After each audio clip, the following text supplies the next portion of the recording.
Pernahkah Anda merasa bingung melihat bagaimana orang mengelola uang? Mengapa ada orang yang kaya raya namun hidup sederhana, sementara yang lain dengan penghasilan besar justru terlilit utang? Buku The Psychology of Money karya Morgan Housel hadir sebagai jawaban atas pertanyaan-pertanyaan itu.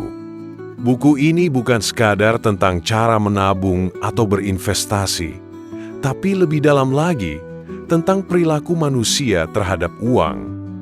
Mari kita bahas bersama, bab demi bab, pelajaran penting dari buku ini yang telah mengubah cara berpikir banyak orang tentang keuangan.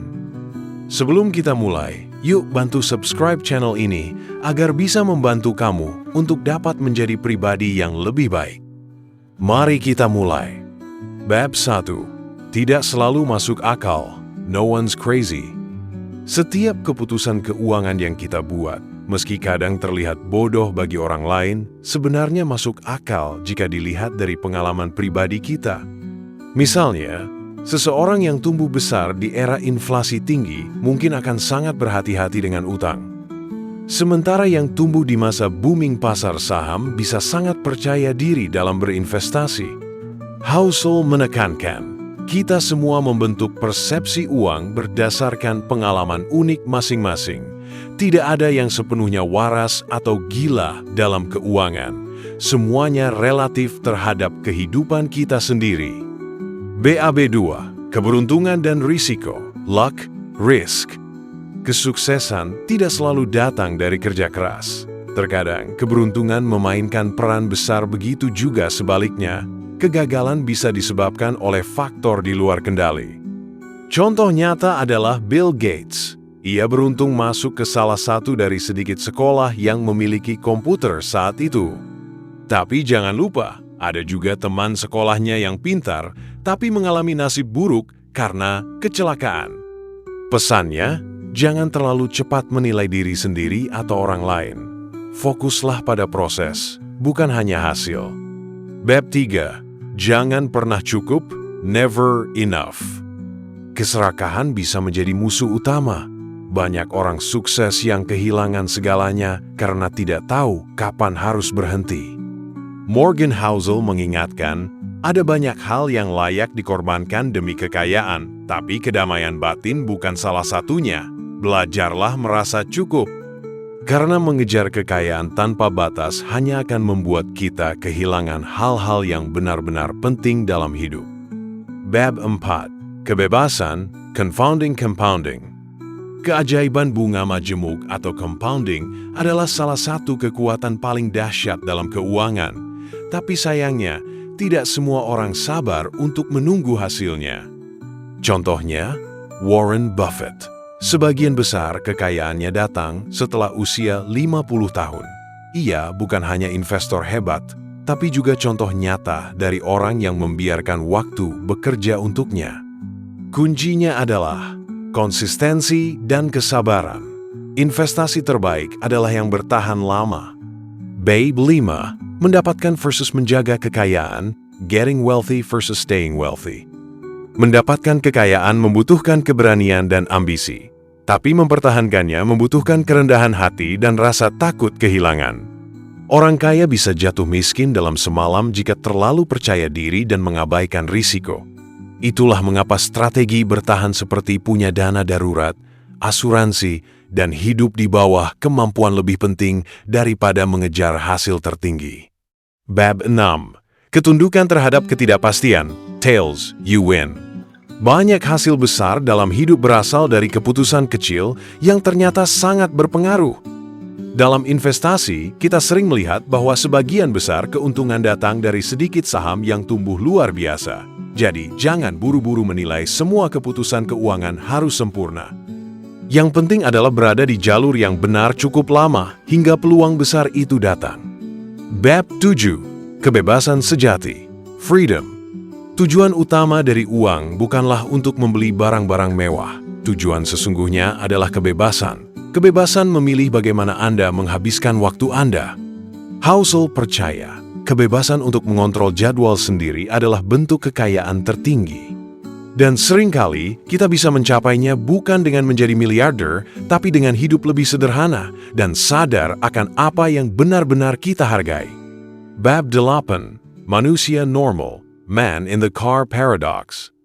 Kita sering membeli barang mahal agar terlihat sukses di mata orang lain. Tapi ironisnya, orang yang melihat mobil mewah Anda tidak berpikir, "Wow, dia keren," tapi lebih sering berpikir, "Saya ingin punya mobil seperti itu." Ini disebut paradoks pria di mobil mahal. Kita ingin kekaguman, tapi justru tidak mendapatkannya karena orang lain sibuk memikirkan dirinya sendiri. Bab 9. Kekayaan yang tak terlihat, Wealth is what you don't see. Kebanyakan orang mengira kekayaan adalah rumah besar dan mobil mahal. Padahal, kekayaan sejati adalah uang yang belum dibelanjakan. Semakin banyak kita menyimpan dan berinvestasi, semakin besar kemampuan finansial kita di masa depan. Tapi karena kekayaan yang sesungguhnya tidak terlihat, banyak orang salah menilainya. Bab 10. Menabung, save money. Menabung adalah fondasi dari segala hal dalam keuangan pribadi. Anda tidak perlu penghasilan besar untuk menabung, tapi Anda harus punya kebiasaan dan kedisiplinan. Menabung memberi Anda kendali, keamanan, dan kebebasan. Bahkan jika Anda tidak tahu harus berinvestasi kemana, menabung tetap merupakan langkah penting. Bab 11. Waktu versus pengembalian, Reasonable, Rational. Terkadang, keputusan finansial terbaik bukan yang paling rasional, tapi yang paling masuk akal untuk Anda dan gaya hidup Anda. Contohnya, ada orang yang tetap menyimpan uang tunai dalam jumlah besar, meskipun secara matematis tidak optimal. Tapi jika itu membuatnya tenang dan bisa tidur nyenyak, maka itu adalah keputusan yang masuk akal. Sampai sini masih belum subscribe? Mari berhenti sejenak untuk luangkan waktu buat subscribe agar besok-besok Anda bisa melihat konten yang lain. Mari kita lanjutkan. Bab 12. Kejutan, surprise. Masa depan tidak bisa diprediksi. Dunia berubah cepat dan kadang-kadang secara drastis. Daripada mencoba menebak masa depan, lebih baik mempersiapkan diri untuk beradaptasi. Fleksibilitas adalah bentuk kekuatan keuangan yang sering diremehkan. Bab 13. Ruang untuk kesalahan, Room for Error. Dalam dunia yang penuh ketidakpastian, kita butuh ruang untuk kesalahan. Jangan membuat rencana keuangan yang hanya bisa berhasil jika semua berjalan sempurna. Sediakan margin keamanan baik itu dalam bentuk dana darurat, diversifikasi, atau hidup lebih hemat dari penghasilan. Ini bukan soal pesimisme, tapi soal realisme. Bab 14. Anda akan berubah, you'll change. Keinginan dan tujuan kita berubah seiring waktu. Apa yang Anda pikir penting sekarang bisa jadi tidak relevan dalam 10 tahun. Karena itu, fleksibilitas dan kesadaran bahwa kita akan berubah adalah bagian dari strategi keuangan yang sehat. Jangan kunci diri Anda dalam keputusan jangka panjang yang kaku. Bab 15. Tidak ada seseorang yang sepenuhnya benar, nothing's free. Setiap keuntungan finansial datang dengan harga baik berupa stres, waktu, kesabaran, atau risiko. Orang yang sukses secara finansial biasanya telah membayar harga itu, entah dengan disiplin, menunda kesenangan, atau mengambil keputusan sulit. Kita hanya melihat hasilnya, bukan pengorbanannya. Bab 16. Anda dan saya, you, me. Strategi keuangan yang cocok untuk satu orang bisa jadi bencana bagi orang lain. Investor jangka pendek dan jangka panjang punya strategi berbeda. Spekulan dan penabung juga berbeda. Jadi jangan meniru orang lain secara mentah. Pahami konteks dan tujuan pribadi Anda. Bab 17. Narasi bahaya, The Seduction of Pessimism. Manusia cenderung lebih mudah percaya pada berita buruk daripada kabar baik. Pesimisme terasa cerdas, padahal seringkali tidak akurat. Housel mengajak kita untuk tetap optimis, bukan karena dunia sempurna, tapi karena sejarah menunjukkan manusia selalu bisa beradaptasi dan berkembang. Bab 18. Cerita lebih penting dari data, When You'll Believe Anything. Kita suka cerita. Otak manusia lebih mudah mencerna narasi daripada data mentah.